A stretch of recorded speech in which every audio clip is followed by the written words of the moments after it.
Untuk menjawab soal nomor 10A dengan judul struktur dan fungsi sel, di mana ialah bagian-bagian dari sel, ada dinding sel, plastida, glioksisom, mitokondria, ribosom, retikulum endoplasma, dan lain-lain, di mana yang ditanyakan ialah bagian sel yang terdapat pada sel hewan dan sel tumbuhan, di mana harus mengetahui apa-apa saja dari bagian sel yang terdapat pada sel hewan dan sel tumbuhan, di mana ialah terkecuali dinding sel, plastida, dan glioksisom, di mana hanya terdapat pada sel tumbuhan, dikarenakan pertama dinding sel terdapat selulosa, di mana membuat tumbuhan menjadi kaku sehingga tidak terdapat pada hewan,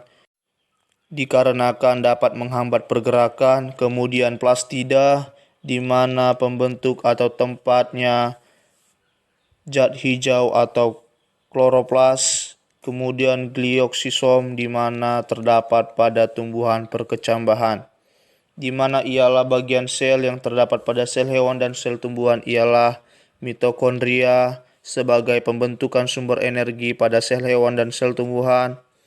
Kemudian ialah ribosom, di mana memiliki fungsi ialah sintesis protein pada sel tumbuhan dan sel hewan.